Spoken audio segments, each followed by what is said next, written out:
All right, hey guys, I thought I would show off my Anbernic.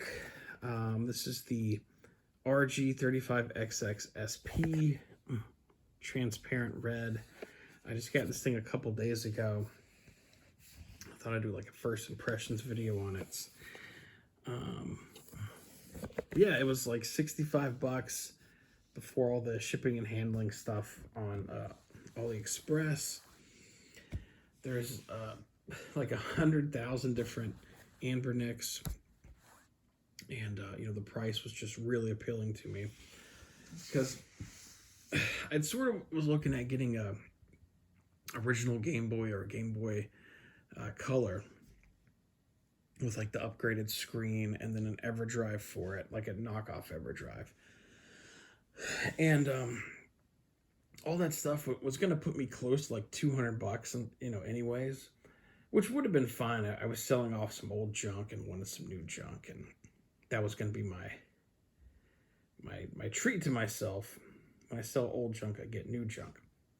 However, this thing, like 65 bucks, had some leftover change to buy other junk. So I went that route. I'll look at it from the outside. You got a charger, charging port. It does come with its own charger, much smaller one, not this nice one here. There's a way to plug it into your TV with an HDMI gimmick. You got 4 shoulder buttons. Get a little volume rocker there. Get the power button. 2 SD card slots. Headphone jack. This also does connect to Wi-Fi and Bluetooth. Again, 65 bucks. I did unplug. I did take out the SD cards, and I put them into my computer, which is something that I wouldn't recommend doing, because I wanted to just see if like the ROMs folder would come up, and I could put my own ROMs on there that I own all the physical copies of. Of course, Nintendo, of course. My $400 trillion bank account allows me to own every video game ever. Yeah, that's another reason I was kind of like, let's get on this, because look at this. It looks like Game Boy Advance SP. Nintendo hates everything. If someone's having fun, they're coming in and destroying it. They're shutting it down fast. So another, one of a few reasons why you should probably get these sooner than later if you're interested. But anyways, yeah, the SD cards, they didn't just open up a folder thing. I put it in, and then it was like, please insert disk or something. So I don't know. I would just leave those alone. If you want to put in your own fresh Sans disk ones, with all the right software and ROMs on them, then do that. Anyways, so you open it up. Let's try to get a little better focus here. Now you can customize the background and the icons and all this. This one seems to be the most okay-ish one for me at the moment. There's 2 ways to launch your games. There's this Game Rooms app. There's also a RetroArch app, and I'm familiar with them, so I use that one. I believe the RetroArch one's supposed to be better, but like this one runs some of the other games better or something. App Center, favorites, history, search, and settings. So you can just very quickly, find, if you want a WWF game, there you go. And show some of how games actually look on this thing. But yeah, D-pad, 4 face buttons. You got your 4 shoulder buttons. Menu, which takes you right to the main screen. Winners don't do drugs, of course. Start, select, headphone jack, all that.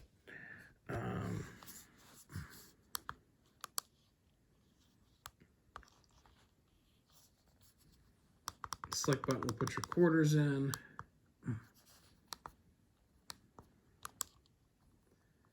and some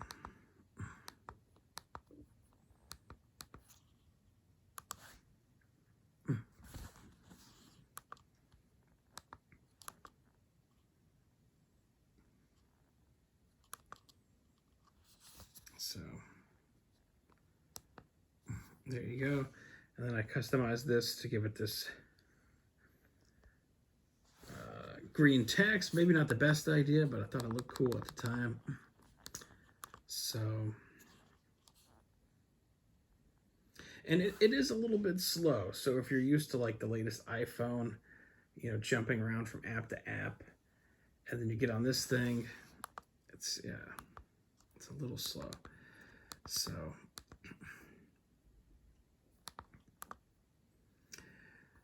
and not all these have a ton of games on them. Not all of them play even. But here's just a look at the stuff on there. It does excel, obviously, with, you know, 8, 16-bit type stuff. Stuff like the Game Boy and the Game Boy Advance and Game Boy Color are awesome. Lots of games. A lot of those games on here. I thought this was really cool. Oh, there's a Wonder Swan. There's the, what is it, the Neo Geo Pocket.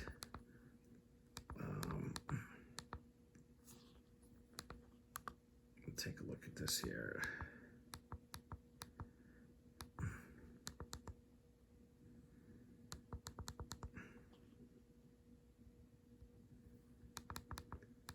I played bowling earlier for a second, but it actually seemed pretty fun.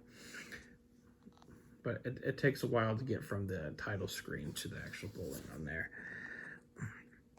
I think the Virtual Boy looks really great with my transparent red shell here.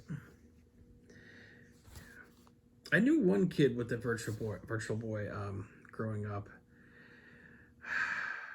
He wasn't like a friend exactly. He was just a kid in the neighborhood. Sometimes you'd like wind up at his place and play with his like Batman and Ghostbuster action figures and that kind of stuff. And then the Virtual Boy is very polite and wants to know if you don't want to ruin your eyes forever, if you want to take breaks, which I think is nice. So,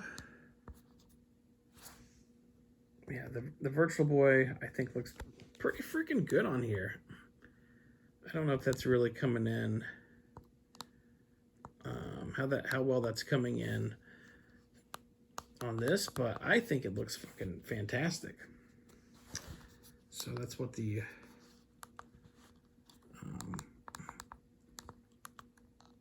Virtual Boy looks like. Do I have the sound on this? I don't know. The sound comes in fine. I think I just had it turned down.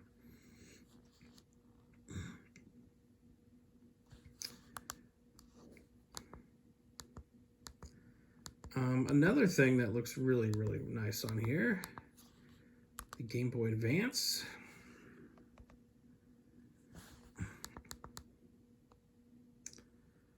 See, lots and lots and lots and lots and lots and lots and lots of games. Power Rangers. See, yeah, Dino Thunder and all them. Less familiar with those. I know Tommy comes back. I think he comes back for Dino Thunder.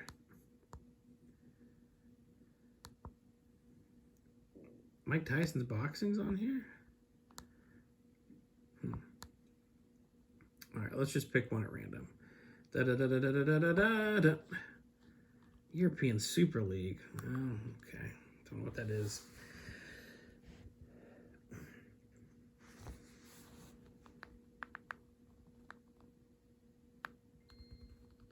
Yeah, I heard the little chime there. But mostly what I wanted to show is this Game Boy Advance SP thing pops up on the screen. And it looks fantastic. It looks like it's just a part of the system. So,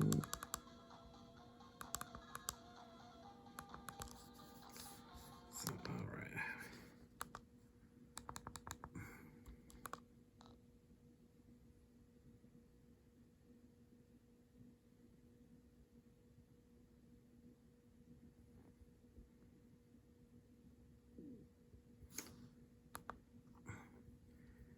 And here is the one that started it all. I will actually go to, let's see if I can find it.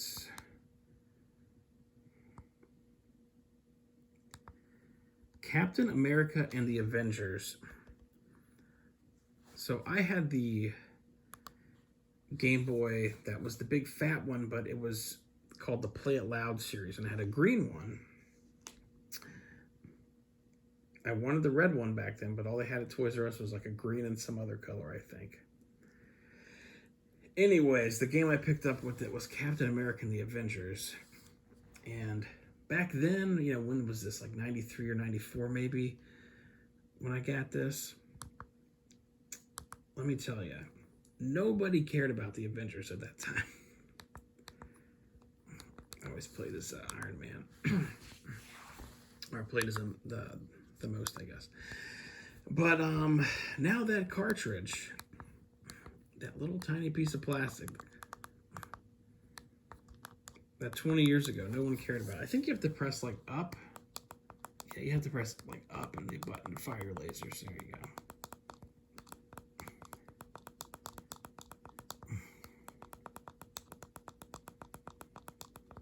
Man, he took a lot of hits. Anyways, that little cartridge is like 135 bucks now. Insane. Because, yeah, I've been looking at old retro stuff again. And I know, you know, that's like a bad idea to start collecting things, really, in this day and age.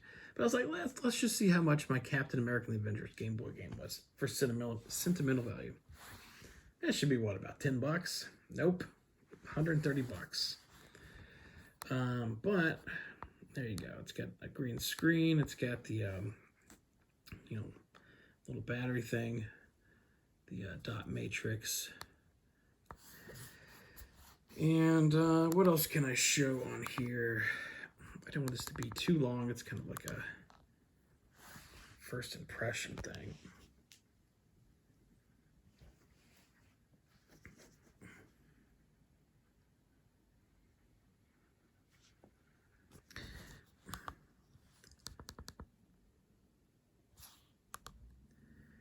So I've had no problems playing PS1 so far. I played some Worms Armageddon, which works surprisingly well. Not as comfortable as having, you know, playing it on like the Dreamcast on your TV and all that, of course. But yeah, Twisted Metal. I was a big Twisted Metal fan back then. I think I had all but the first one on disc back in the day. And my buddy had the first one on disc, so 1 and 2 I played the most of. And those were the best ones, 1 and 2. But just to show you how the PS1 looks on here.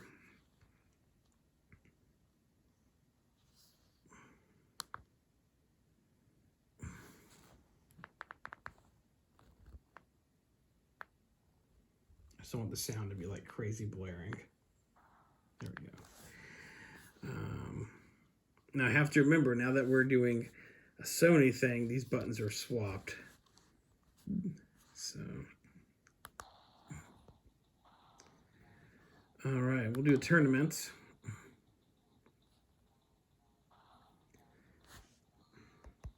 What an awesome series. Yeah, it seemed like the characters, like the lore changed from game to game. Like sometimes, you know, like Outlaw would be a dude, sometimes it'd be a chick. I think like Grasshopper was a dude in one of them, or you know, that kind of stuff. Like they just kind of made up the story that day. The dude with the giant wheels strapped to him. Who was your favorite Twisted Metal character? I liked Outlaw. Oops, I pressed the wrong button because again, I'm thinking I'm doing a Nintendo game. So we'll just play this real quick. Hooah.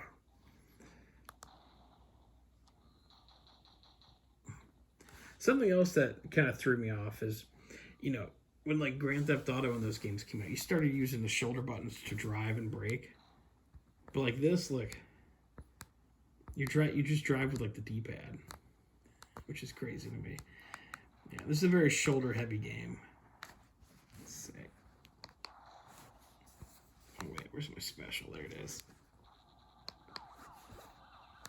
Yeah. Anyways, it runs fantastic. So, yeah, if you want something cheap just to play with, you know, it runs pretty much everything from the 90s pretty darn good. From 80s and 90s. All right, guys, that's going to do it. This has been a quick look at the Anbernic RG35XXSP. I recommend it. Thanks for watching.